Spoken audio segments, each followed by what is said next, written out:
Ya, halo, assalamualaikum warahmatullahi wabarakatuh. Ketemu lagi bersama saya di dunia tani ya, teman-teman. Oke, sahabat tani, untuk video kali ini saya ada di dalam kabin ya, kabin apa? Kabin ekskavator ya, tentunya teman-teman ya.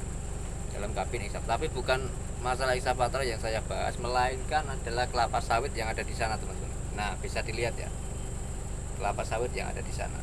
Oke, untuk kelapa sawit ini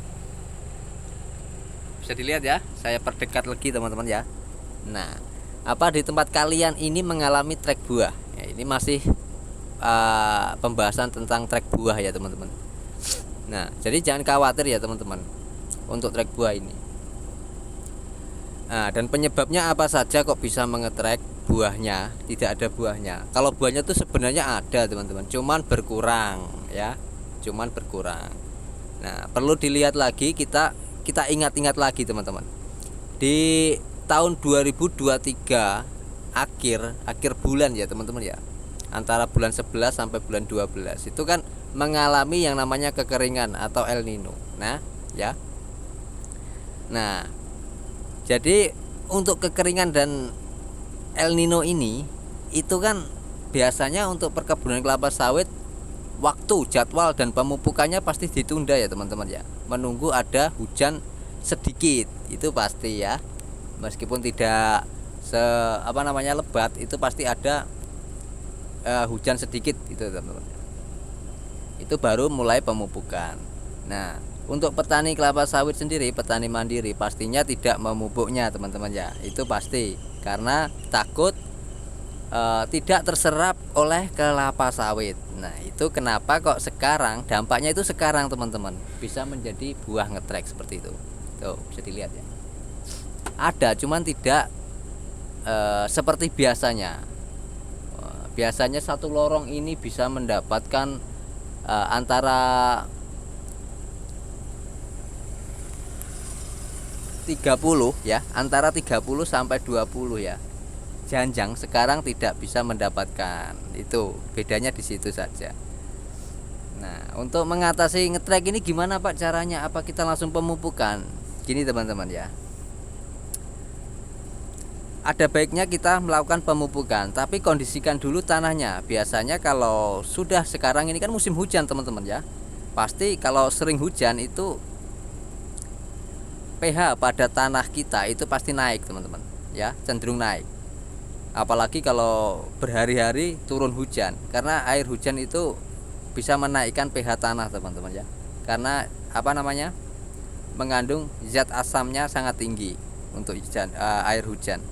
Itu yang perlu diketahui petani ya. Nah, kita memulai pemupukannya, kita kondisikan dulu lahan kita ya, untuk dengan cara apa? Dengan dolomit teman-teman ya, jangan keseret. Jadi percuma saja kalau kita menggabungkan antara dolomit dan kesret, percuma. Jadi tidak ada efeknya pada tanah kita teman-teman. Karena apa? Kesret itu kan zat asamnya tinggi ya, zat asamnya tinggi. Memang dia cenderung menurunkan pH, tapi tidak lama itu akan zat asamnya tinggi teman-teman. Itu. Nah, kecuali dolomit. Kalau dolomit memang menetralkan teman-teman ya, menetralkan pH pada tanah, itu yang kedua. Dan yang satu lagi gini ya, jangan sekali-sekali seperti video yang sebelumnya sudah saya buat di awal video channel ini teman-teman ya, itu ada salah satu video itu saya bahas tentang garam teman-teman, garam kasar ya, garam kasar.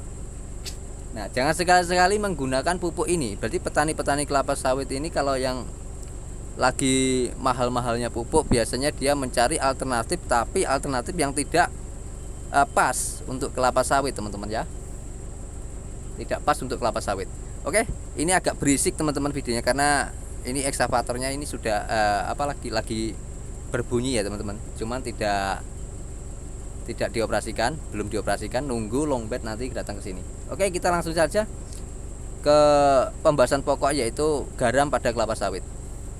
Jadi jangan sekali-kali memupuk dengan garam yang kasar ya teman-teman ya, dengan kelapa sawit. Efeknya apa? Saya bahas lagi di video kali ini teman-teman. Jadi garam itu memang untuk sesaat menghijaukan, dan buahnya itu sangat luar biasa banyak. Tapi efeknya teman-teman, efeknya sangat fatal ya, efeknya sangat fatal. Fatalnya di mana Pak? Jadi begini, saya perjelas lagi, memang di sini tidak memakai pupuk garam teman-teman ya. Ini memupuk yang dengan pupuk yang sudah direkomendasikan oleh kelapa sawit dan PPKS, itu pasti. Oke, untuk garam saya ini kasih tunjuk pada teman-teman ya, kasih tahu. Jadi pengalaman saya waktu dulu di kebun saya itu menanam kelapa sawit, saya pupuk dengan garam. Itu terjadi memang buahnya itu sangat luar biasa. Dalam 1 hektar pun bisa tembus 2 ton teman-teman. Ya, bisa tembus 2 ton. Itu dalam 1 hektar. Tapi setelah itu rotasi ke depannya saya menyesal teman-teman ya. Menyesalnya kenapa? Pelepah pada kelapa sawit yang belum waktunya kering itu sudah mengering teman-teman. Nah, sudah mengering. Dan satu lagi, untuk durinya pada kelapa sawit ini semakin tajam. Ya, pada pelepahnya itu kan pasti ada durinya teman-teman. Nah, itu kalau terkena pada sebagian tubuh kita itu pasti rasanya lebih sakit daripada yang tidak memakai pupuk dengan garam.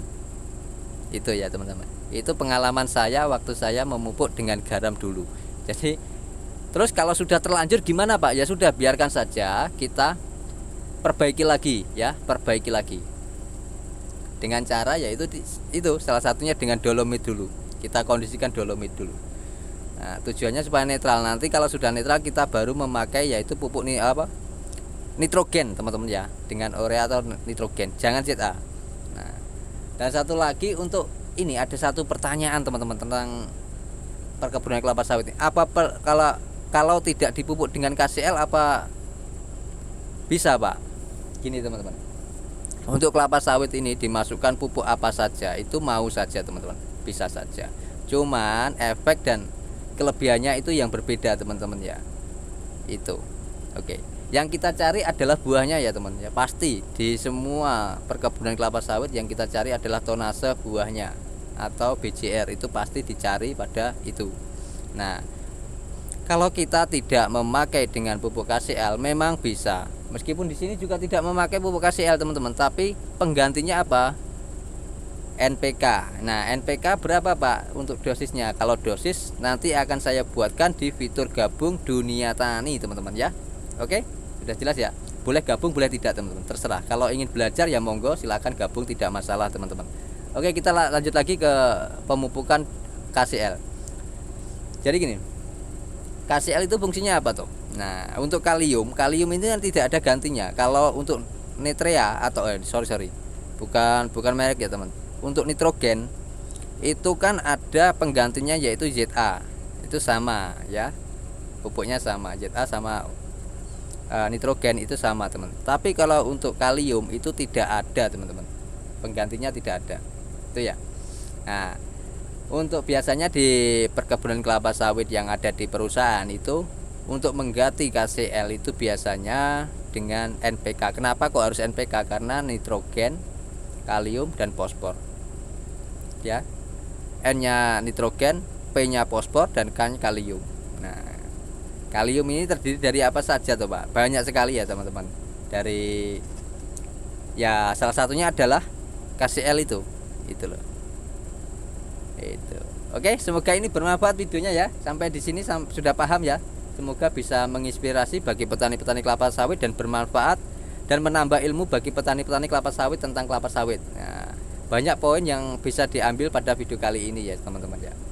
Jadi pengalaman saya tentang garam tadi sudah saya jelaskan efeknya apa itu, dan jika kelapa sawit tidak memakai KCL apa bisa? Bisa teman-teman ya, bisa.